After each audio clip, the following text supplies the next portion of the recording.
اللہ نور السماوات والارض، اللہ زمین و آسمان کا نور ہے۔ نبی کو نور کیوں مانتے ہو جی؟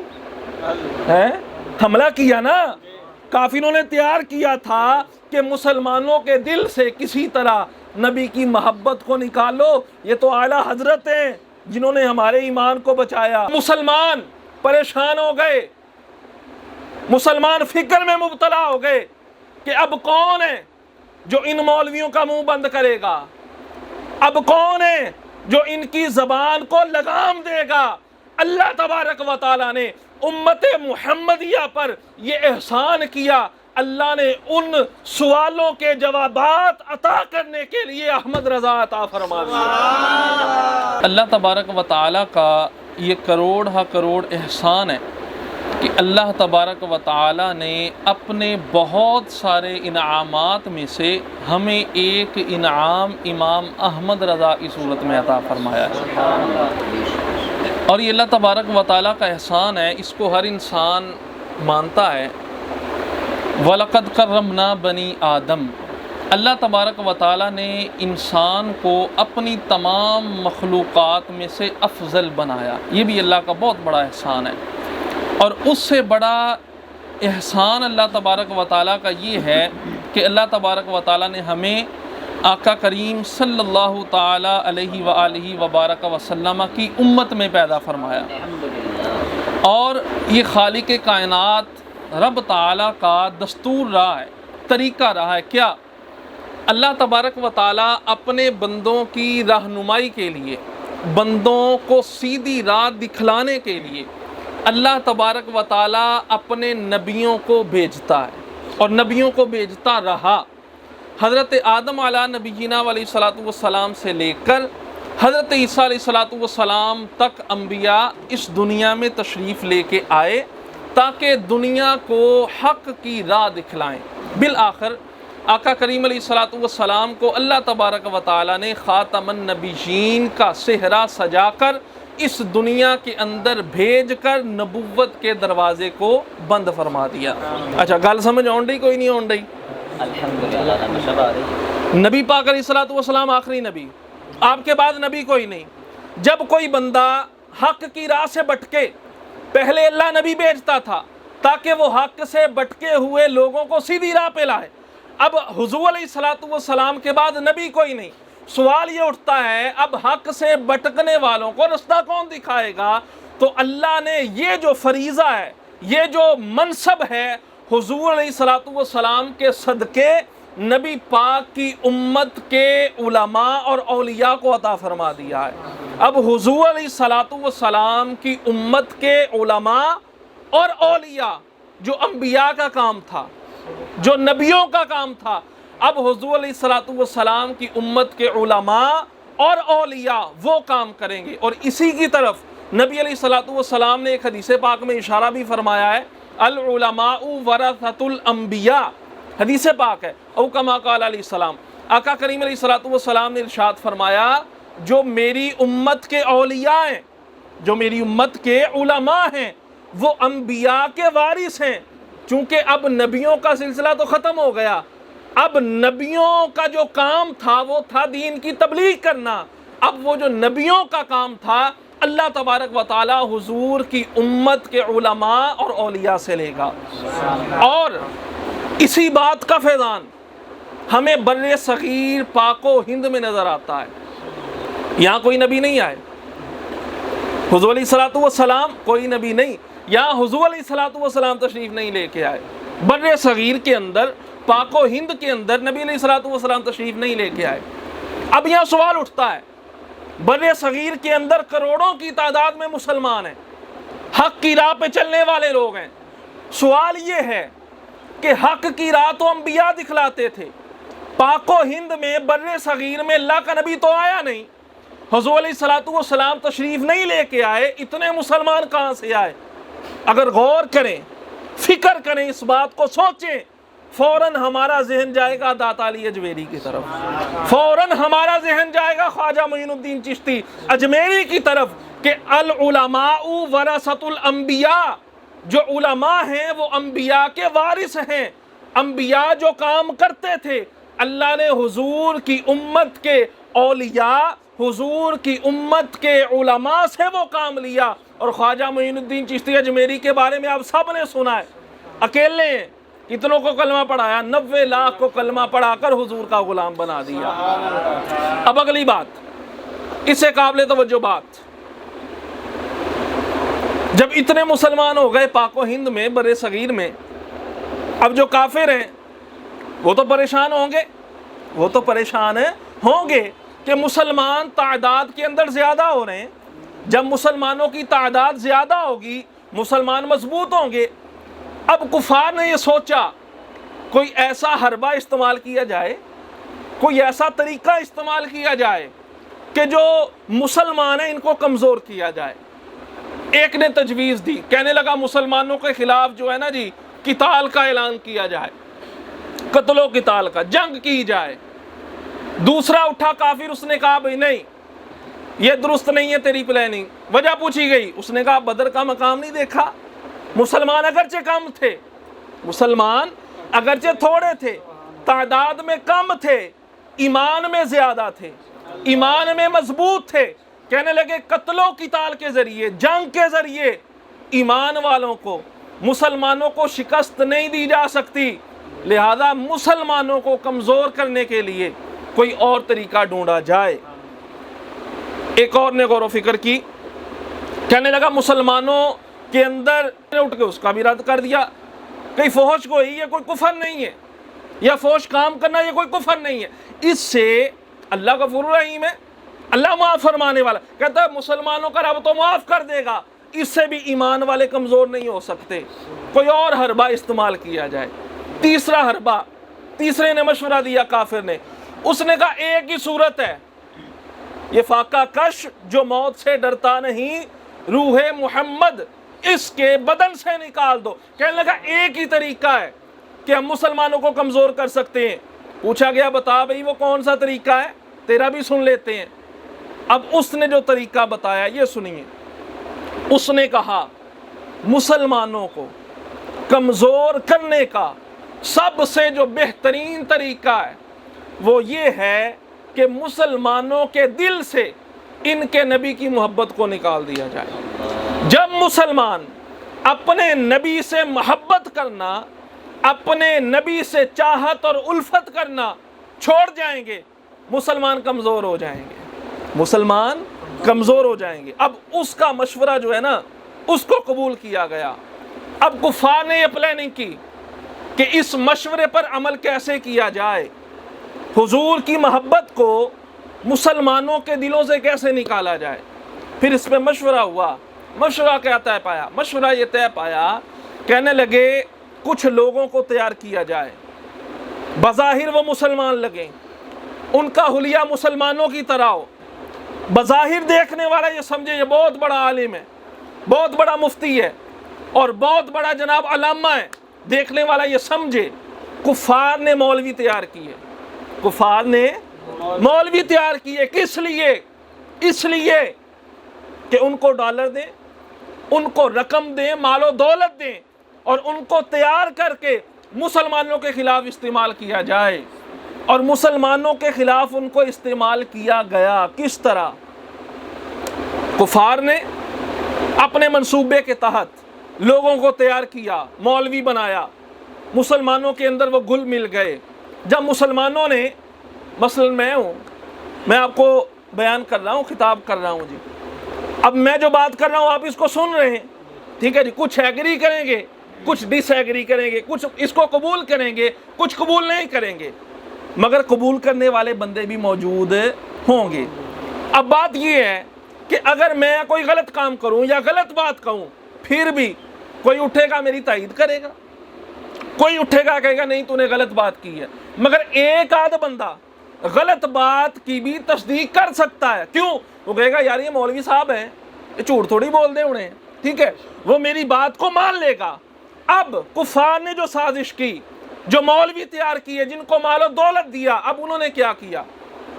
جب مسلمانوں کے اندر وہ گھل مل گئے، رچ بس گئے، پتہ کیا کہنے لگے؟ وہ بھی تقریریں کرنے لگے، کہنے لگے دیکھو جی مسلمانوں، کائنات والو، تمہارا رب کون ہے؟ سب نے جواب دیا ہمارا رب اللہ ہے۔ الحمدللہ رب العالمین پڑھتے ہو قرآن میں؟ مسلمانوں نے جواب دیا ہاں قرآن میں پڑھتے ہیں ہم الحمدللہ رب العالمین، سب جہاں کا پالنے والا اللہ ہے۔ پھر مولویوں نے کیا کیا؟ جو کفار نے منصوبہ بنایا تھا، پھر انہوں نے جو وار کیا نا، یہ وار بڑا خطرناک ہے۔ اب کہنے لگے دیکھو جب رب پالنے والا ہے، الحمدللہ رب العالمین ہر نماز میں پڑھتے ہو، فاتحہ شریف ہے، سب مسلمانوں کو جب رب پالنے والا ہے، رب دینے والا ہے، تو پھر تم رب کے بندوں سے کیوں مانگتے ہو؟ حضور کون ہے؟ نبی علیہ الصلوۃ والسلام اللہ کے بندے اور رسول ہیں، اللہ کی مخلوق ہیں۔ تو انہوں نے کہا جب رب ہے، دونوں جہاں کو پالتا ہے، تو پھر تم اولیاء سے، پھر تم انبیاء سے مدد کیوں مانگتے ہو؟ نہیں مانگنی چاہیے۔ کچھ تھے جو ان کے پیچھے لگ گئے، سمجھ آ رہی میری بات؟ کچھ تھے جو ان کے پیچھے لگ گئے۔ دوسرا مولوی اٹھ کھڑا ہوا جو مسلمانوں میں کفار نے شامل کیا تھا، وہ اٹھ کے کہنے لگا بھئی دیکھو اللہ نے قرآن کے اندر ارشاد فرمایا کل نفس ذائقۃ الموت، ہر جان نے موت کا ذائقہ چکھنا ہے۔ قرآن میں ہے؟ سب بولیں گے ہاں قرآن میں ہے۔ اب جو وار کیا اس نے، وہ وار یہ ہے، توجہ ادھر رکھو بھائی، ہیلو توجہ ادھر، اللہ دے بندے پڑھ پڑھ کے اسی ادھے رہ گئے ہیں، بال چٹے ہو گئے۔ اب دوسرا جو مولوی تھا وہ کھڑا ہوا، اس نے کیا کہا؟ اس نے کہا اللہ نے قرآن میں فرما دیا ہر جان نے موت کا ذائقہ چکھنا ہے، تو نبی علیہ الصلوۃ والسلام، اب وار دیکھیں اس کا، نبی علیہ الصلوۃ والسلام بھی جان ہے نا، ایک نفس ہے، اللہ کی مخلوق ہے، انہوں نے بھی موت کا ذائقہ چکھ لیا، معاذ اللہ ثم معاذ اللہ۔ لکھنے والوں نے انہوں نے لکھا، ان گستاخوں نے جو کفار نے تیار کیے تھے، کہنے لگے ہر نفس نے موت کا ذائقہ چکھنا ہے، اور یہ قرآن میں ہے تو نبی نے موت کا ذائقہ چکھا، معاذ اللہ نبی بھی مردہ۔ وار کیا نا، قرآن پڑھ کے وار کیا، ثم معاذ اللہ۔ تیسرا مولوی اٹھا، تیسرا مولوی اٹھ کے کہنے لگا دیکھو جی تم کعبے جاتے ہو، جاؤ حج کرو، مدینے کیوں جاتے ہو؟ حج تو مکے میں ہوتا ہے، سب کچھ مکے میں ہے۔ سوچنے والوں نے سوچا ہاں گل تے صحیح ہے، سب کچھ مکے میں ہے، میدان عرفات ہے، مینا ہے، مزدلفہ ہے، صفا مروہ ہے، کعبۃ اللہ شریف ہے، سارے حج کے مناسک مکے میں ہیں، حج کرنے جاتے ہیں تو کہتے ہیں مدینے کیوں جاتے ہو؟ مکے جاؤ حج کرو واپس آ جاؤ۔ کفار نے جو مولوی تیار کیے تھے، انہوں نے مسلمانوں کے اندر گھل مل کر مسلمانوں کے عقیدے کو خراب کرنے کی جب یہ کوششیں کی تو مسلمان پریشان ہو گئے، مسلمان فکر میں مبتلا ہو گئے کہ اب کون ہے جو ان مولویوں کا منہ بند کرے گا، اب کون ہے جو ان کی زبان کو لگام دے گا۔ اللہ تبارک و تعالیٰ نے امت محمدیہ پر یہ احسان کیا، اللہ نے ان سوالوں کے جوابات عطا کرنے کے لیے احمد رضا عطا فرما دیا، احمد رضا عطا فرما دیا۔ امام اہل سنت، امام عشق و محبت فوراً بول اٹھے کائنات والو الحمدللہ رب العالمین، اللہ ہمارا رب ہے، وہ ہمیں عطا فرماتا ہے، یہ ہمارا ایمان ہے۔ تو کہتے پھر لوگوں سے کیوں مانگتے ہو؟ میرے امام نے جواب دیا واہ کیا جود و کرم ہے، شہ بطحا تیرا نہیں سنتا ہی نہیں، مانگنے والا تیرا نبی سے کیوں مانگتے ہو؟ فرمایا اس لیے مانگتے ہیں، میں تو مالک ہی کہوں گا، میں تو مالک ہی کہوں گا کہ ہو مالک کے حبیب، کہ ہو یہ گلدستہ ہے جی، اکبر بھائی اس کے مالک ہیں، ٹھیک ہے جی۔ اب اکبر بھائی یہاں موجود نہ ہو بالفرض، اب آپ پوچھیں یہ کس کا ہے، میں کہوں میرا، میں کیا کہوں میرا، تیرا، یہ کیسے؟ جواب کیا ملے گا؟ جواب یہ ملے گا اکبر بھائی میرے دوست ہیں، جو ان کی چیز ہے وہ میری ہے، جو میری چیز ہے وہ ان کی ہے، کیونکہ یہ دوست کا معاملہ ہے، عام دوستی کا جب یہ معاملہ ہے تو میرا نبی تو رب کا محبوب ہے، جب ساری کائنات میرے رب کی ہے فرمایا کائنات رب کی ہے، رب نے بنا کے حوالے مصطفیٰ کے کی ہے، میں تو مالک ہی کہوں گا کہ ہو مالک کے حبیب، یعنی محبوب و محب میں نہیں میرا تیرا۔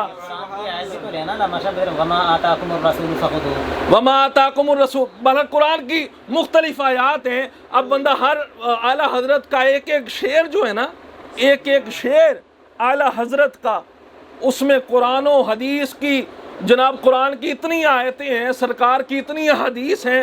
انما انا قاسم واللہ یؤتی، بخاری شریف کی حدیث ہے، نبی پاک علیہ السلام نے ارشاد فرمایا اللہ عطا فرماتا ہے، میں تقسیم کرتا ہوں ہے، اور جب تقسیم کرتے ہیں تو پھر ہمیں لینا تو چاہیے نا، تو فرمایا اس لیے میں تو مالک ہی کہوں گا۔ پھر وہ کہ نہیں جی نہیں منگنا چاہیے، نہیں منگنا چاہیے۔ اعلیٰ نے ان کا منہ کیسے بند کیا؟ کہاں مانگیں گے، کیا نہیں منگنا؟ اعلیٰ نے کہا مانگیں گے، انہوں نے کہا نہیں منگنا، فرمایا مانگے جائیں گے، مانگیں گے مانگے جائیں گے، منہ مانگی پائیں گے۔ سرکار میں نہ لا ہے نہ حاجت اگر کی ہے۔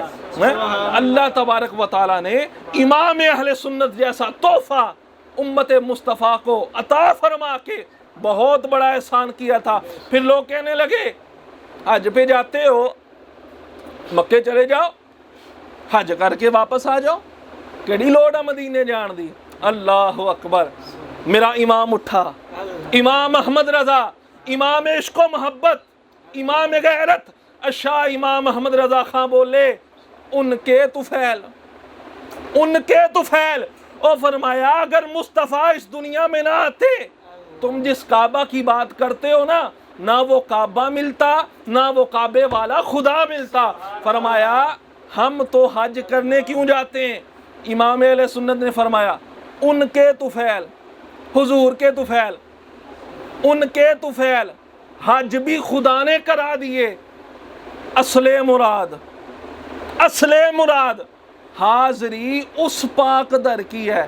اعلیٰ فرماتے ہیں کوئی مجھ سے پوچھے نا، آج کل کوئی مدینے جا رہا ہو، حج کرنے جا رہا ہو، کوئی بندہ اس سے پوچھے بھئی کہاں جا رہا ہے، جواب کیا ملتا ہے؟ حج کرنے جا رہے ہیں، حج کرنے جا رہا ہوں۔ اعلیٰ حضرت سے جب کوئی پوچھتا نا کہ آپ کہاں جا رہے ہیں، جب آپ حج کے لیے جاتے، اعلیٰ حضرت سے جب کوئی پوچھتا کدھر جا رہے ہیں، فرماتے ہیں مدینے جا رہا ہوں، مدینے والے کے صدقے حج بھی کر لوں گا۔ اس کے طفیل حج بھی خدا نے کرا دیے۔ اصل مراد حاضری اس پاک در کی ہے۔ اور فرمایا تم کہتے ہو صرف کعبے جاؤ، کعبے جا کے مدینے نہ جاؤ واپس آ جاؤ۔ فرمایا یہ تو کعبہ ہے، حاجیو آؤ شہنشاہ کا روضہ دیکھو۔ کعبہ تو دیکھ چکے، اب کعبے کا کعبہ دیکھو۔ غور سے سن تو رضا، کعبے سے بھی آتی ہے صدا۔ صرف مکے جاؤ حج کر کے واپس آ جاؤ، فرمایا نہیں، غور سے سن تو رضا، کعبے سے آتی ہے صدا۔ جو مذہب رحمت ہے نا وہ حضور علیہ السلام کے روضے کی طرف ہے۔ فرماتے ہیں غور سے سن تو رضا، کعبے سے آتی ہے صدا، میری آنکھوں سے میرے پیارے کا روضہ دیکھو۔ تیسرے مولوی نے کہا تھا کل نفس ذائقۃ الموت، ہر نفس نے، ہر جان نے موت کا ذائقہ چکھنا ہے، لہٰذا معاذ اللہ نبی بھی اس کے اندر شامل ہے۔ معاذ اللہ انہوں نے گستاخی کی ہے، مر کے مٹی میں مل گئے۔ میرے امام کا قلم اٹھا، امام احمد رضا بولے جو مردہ کہے تم کو مردہ ہے واللہ، تو زندہ ہے واللہ، تو زندہ ہے واللہ، میری چشم عالم سے چھپ جانے والے۔ ایک اٹھا مولوی جو کافروں نے تیار کیا تھا، اللہ نور السماوات والارض، قرآن پاک کی آیت ہے، زمین و آسمان کا نور اللہ ہے، زمین و آسمان کا نور اللہ ہے، اللہ نور السماوات والارض، اللہ زمین و آسمان کا نور ہے۔ نبی کو نور کیوں مانتے ہو جی؟ حملہ کیا نا، کافروں نے تیار کیا تھا کہ مسلمانوں کے دل سے کسی طرح نبی کی محبت کو نکالو، یہ تو اعلیٰ حضرت ہیں جنہوں نے ہمارے ایمان کو بچایا۔ فرمایا تو کہتا ہے نبی نور نہیں، اور میں کیا کہتا ہوں، کیا کہتا ہوں، تیری نسل پاک میں ہے بچہ بچہ نور کا، تو ہے عین نور، تیرا سب گھرانہ نور کا۔ تو اللہ تبارک و تعالیٰ نے جو اسلام پھیلایا تھا خواجہ معین الدین چشتی اجمیری نے، جو اسلام پہ لایا تھا حضور داتا گنج بخش علی اجویری نے، اس ایمان کو بچانے والی ہستی کا نام امام محمد رضا ہے، اور آج ہم اسی امام کا عرس شریف منانے کی سعادت حاصل کریں کہ